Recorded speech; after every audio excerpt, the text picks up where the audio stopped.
Un errore che ha salvato una vita è successo a Rosà, in via Giuseppe Mazzini, dove il caposquadra, sovrintendente Michele Candito e l'assistente capo coordinatore Jean-Paul Marino del reparto mobile di Senigallia si sono trovati per sbaglio, avendo preso l'uscita errata dell'SPV. Lungo la statale 47 hanno notato un'auto schiantata contro un palo a margine della carreggiata con dentro il conducente con l'airbag esploso.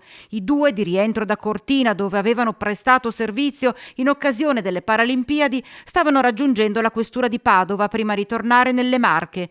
Non ci hanno pensato due volte, hanno inchiodato, sono scesi e sono corsi in aiuto del malcapitato, un operaio romeno di 51 anni che versava in condizioni molto critiche.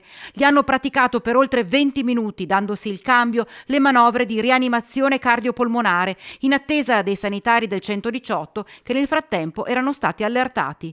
Il loro un intervento determinante per tenere in vita l'uomo. Sul posto l'elisoccorso che ha portato il ferito a Vicenza, dove si trova ricoverato nel reparto di rianimazione in condizioni serie, ma salvo grazie ai due poliziotti eroi. Il loro gesto spontaneo non è passato per nulla inosservato. Parole di riconoscenza sono arrivate dal presidente della Regione Veneto Alberto Stefani. Questi uomini sono la testimonianza concreta che lo spirito di servizio non conosce orari né confini geografici, dando prova di un'umanità e una professionalità che vanno oltre il mero dovere, ha dichiarato il governatore.